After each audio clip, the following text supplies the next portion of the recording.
This is our last segment of this show, and this is our first show as we reinstate your town and get the community to know that this is your town and it's your community, and we'd love to have you know more about it. So my last guest is a darling person who I love to death, Mr. Mark Baer, and this is actually his brainchild to put your town back on the air and let you know what's going on. So Mark, welcome.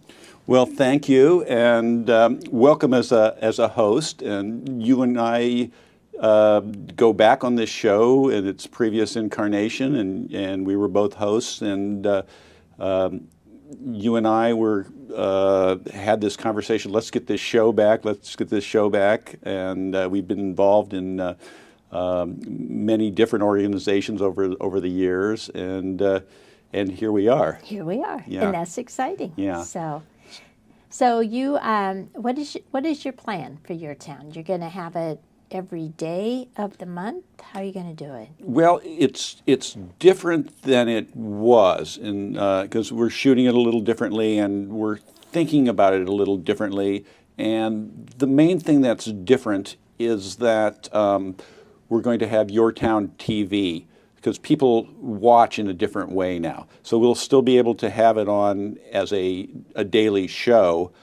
But all these episodes, as we shoot today, there'll be individual episodes on yourtown.tv, and so that people will be able to see themselves, and people will be able to see the guests on the show almost immediately and at will, and that adds some kind of value to it. And as we were talking before the segment, we're trying to create an electronic town square, and we have on the show, for instance, Naval Postgraduate School, the Arts Council, the Business Council, many of the organizations around the town were involved with the arts, the sciences, the oceanic community, and the nonprofit community. And so I love thinking about this as a hub that we can really create connectivity. And one of the things I like to think of Your Town now as a global show, because online it is global, and the Monterey Peninsula in our region is a global destination, a global place. And so I like, and I think we are a thought leader in many ways. And you've been instrumental in some of those thoughts, and particularly you and I worked together at the Middlebury Institute of International Studies. And I want you to tell about some of the putting businesses together with MISS. Let's talk about some of that. Well, I think Middlebury's that is a treasure here in this community, and we should all be thanking our lucky stars that they're there. I'll give you a good example. Last week, their Veterans Club, I guess it's a club, had a film documentary, and it was unbelievable. Should America be the police of the world? And it is a 54-minute documentary that if people haven't seen it, they're cheating themselves. It had Madeleine Albright and Condoleezza Rice, and they had significant people throughout our government through the last few years who were interviewed, to include General Mattis. So it was very timely because this was made prior to his appointment. But it really made me think differently, and I think having an institute that is like that in our community awakens your brain. It makes you think about how things are, maybe not the way you thought in the past. Maybe it makes you consider how are things changing, how's the world changing. So you and I worked as part of the Friends of we were on the emissary committee, and so just that little glimpse into what a global powerhouse place just Middlebury is in this broader context. I mean, so this is a place that what happens here, the conversations happen here, the community that happens here does have global impact, and yet we live in this bucolic small town where the players know the players, and we can reach out and you can talk to the mayor, and that's so special. And then the overlay of the physical beauty on top of that. Well, you know, it's interesting because you can, on Sunday morning, on a variety of talk shows, almost any Sunday morning, you can find one person who is somehow affiliated with Middlebury in Monterey, California. I saw Bill McKibben on the NewsHour last week. Okay, yeah, so that's how it is. You've Yeah. got experts on Korea, experts on Russia, experts on monetary policy, cyber data. It's just, they're here, they are teaching, they are lecturing, and we're so fortunate because we have them. You know, you may see them while you're having lunch at Rosine's on Alvarado Street. They're in there too, and then the next day you see them on some kind of national news program talking about the next missile launch at whatever country is up next. So I think it's important. I think our business community really is starting to understand what an important asset Middlebury has, and also the way that we can all benefit culturally and diversity-wise. Diversity, in my opinion, is a word that's way overused, but we really are a diverse and cultural community, and we sometimes don't even think about it. We just take it for granted until you go somewhere else and you see everything is kind of the same, or people all talk the same. It's not the same here. It's for a small town. First of all, the interesting people. There's so many interesting people here, and you can go meet them. That's right. Because just for a simple thing is you're not stuck in traffic, so it's not so hard to go to somebody and talk to them. You know, you live in the city. Everybody's in the city, but who's going to drive a half hour and then have to park their car? So just so it's physically easy to meet people here. People like meeting people, and what my goal with a show like this is so that people from the Naval Postgraduate can talk to people from Middlebury, can talk to people from the Business Council, can talk to people from the Chamber, can talk to people from the arts community, the ag community, et cetera, et cetera. It's a small enough place that the interaction creates, that's how things get done. And I want to go back to, with the language thing that you brought to Middlebury, and explain that a little bit. Well, years ago, a group of people trademarked Language Capital of the World with the City of Monterey, and the City of Monterey did not keep the trademark active. So as a business community, we looked at it and felt like we are the language capital of the world. And the Business Council was still using the logo on its website.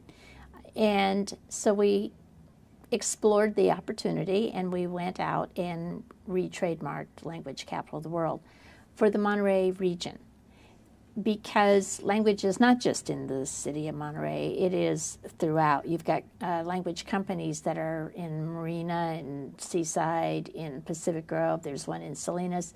So it's important, I think, that we realize it's not just in a smaller geographic area, but it's throughout. Obviously, the leaders of it are the Defense Language Institute and Middlebury Institute, and then the largest company in our region is Language Line, but we also have Moravia and Media Locate and Translation by Design, and it goes on and on.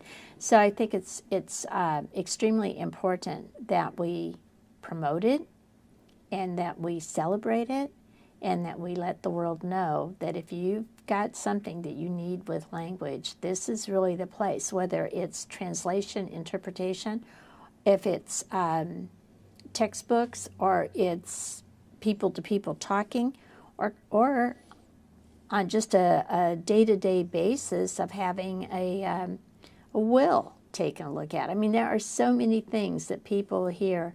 When I was in banking, I used to constantly ask for help, where I'd have somebody selling a piece of equipment or a piece of land to someone, and they couldn't read the documents that were coming from another country, or maybe even the ones that are in our own country. So it's extremely important. But the language piece, with our shrinking global economy, is going to be key to how we all get along. Because if you cannot articulate and you cannot speak to someone and they cannot understand what you're saying, it can only have an unintended consequence, and it could be that it's not such a good consequence. So I think it's the best thing that we can do. And this place is poised for it. The amount of linguists that are in this community is crazy compared to the percent of the population. And the amount of help these institutions are willing to do for the private sector. One of the things I want to get to with you is you've always been a champion of putting private sector and nonprofit together, because sometimes they don't speak the same language and they don't understand each other, and it's such an important partnership, and you've been able to be on both sides of that divide and articulate that well, and I think that's something that you've always been involved in. Well, I think for me, it's important that we all stay interconnected. And as long as I'm around and am allowed to do things like this, I think it's important that we have a piece of that. On this program alone, we had the City of Seaside government, we have G.I. Josie, a nonprofit, and we have you and me, who are our business people, who are speaking about how we can incorporate all of this into what we do on a daily basis. And there's nothing that stands alone, not one thing. There's not one nonprofit that can survive without some either person or business contributing to them.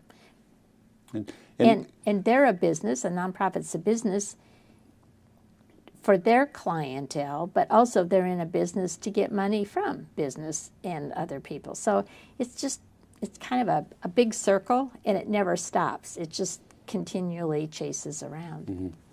And what again, I harp on the idea of local globalism. I've always felt that this is a global place in a small area, and I know the half of it. I mean, how do you view it? Oh, I think every day I'm shocked at who's here. We were talking at a meeting I was at earlier about the airport. And who's flying in and out of here on a daily basis? We have no idea. There are people that come into the Navy Postgraduate School or Defense Language Institute or Middlebury or into some of our larger corporations. We have no idea what CEO is here, what dignitary from another country is here, and we continue to be that. I use the word micropolitan. Oh, I like that. I think we are a micropolitan. And when I look at our county, I look at it and I see every aspect of what they have in New York City or Los Angeles or Paris, but we have it on a smaller scale. So as you said, we can drive to it. We're not sitting in traffic. We're a 15, 20-minute sprint away from just about anything. Whereas if you're in a large city, you may be 2 hours out from it. And that's really important. When we did the higher education research map of this region, we show that it's 47-minute drive from Monterey to UC Santa Cruz, in Santa Cruz. Now, if you are from out of the area and you look at it on a map, it looks like it's far away. It's not. So we have the Salinas Valley, we have the Silicon Valley, and we have this education area and this beautiful resort and nature area, all in a small space. And I harp on this because I think self-image for a community is very important. And I think sometimes if you aren't, it's easy to get blasé. It's easy to not have a sense of where you are. But I think I think understanding the specialness helps, and being able to articulate the specialness of a place helps people think of themselves in a different place. Because nobody likes to think of themselves as provincial. Nobody likes to think that they're out of the mix. And when you see that, yes, you are a place that people live here, many live here by choice. They could live anywhere in the world. They live here by choice. Stuff goes on here. I mean, just to go to the Sunset Center and watch the Panetta lectures in this fabulous thing in this little. That's a gift. And to park on the street without paying it, putting money in the meter. That's pretty special. And so articulating that specialness to me is important just so people have that pride and see themselves as leaders. And I think that's important that a community views themselves as, we better do a better job. Let's think a little deeper. Let's have a little more civilized conversation. I was struck, and I've spoken with many people about this during the campaign season, where I felt the national debate was so paltry, and I found our local debates to be substantive, non-rancorous, able to hear points on both sides that I couldn't hear in the national level. And I think that spoke very well for us. I think our leaders, left and right, are people of goodwill and intention that seem that are approachable and reasonable. And I think there's a want of a civil conversation, and I think there is usually a civil conversation in this town. Yeah, I introduce Senator Monning fairly often at things. Yeah. And I always say that he and I don't always agree, but that I respect how he gets to his decision, because I think that's important. I think that you have to be open and you have to be aware of the fact that there are other opinions. I mean, listen, I'm a minority party in this community. There's no doubt about it. But you are, but my friends are. It's not like I don't do things and we don't make progress on issues by working together. I would never say I'm not going to work with you because you vote differently than I do. That's so doing it. But doing that on a local level is important. I mean, we having a civil conversation, especially when the politics on a bigger level is very fractious and very broken. And I feel that in a small place, kind of, it's like a family. You kind of do have to get along, and that's kind of interesting. So we're going to wrap, but I'm going to go back then to Middlebury. I think Middlebury fosters, and so does the Navy Postgraduate School and DLI particularly. They foster that sense of total community, and that our global world has all views, and that we should all be able to speak to each other and understand what somebody else is saying. And if we can do cultural differences here and make people understand. So you and I are going to talk a lot more about Middlebury, I think, as we go forward, because we both have such a great love of it. Do I have one more second here? Sure. Okay. So anyway, as part of this civilized conversation is what we want to do at your town. So there's many ways to volunteer. You can be a sponsor, you can be a host, you can be a guest, and just please let us know. Thank you, Mark. Thank you so much. Thank you. So I'm Mary Ann Leffel. We'll see you next month at your town. Please join us and tune in often. Feel free to share these, and Mark and I would love to talk to you how you can get involved. Thank you so much. Okay.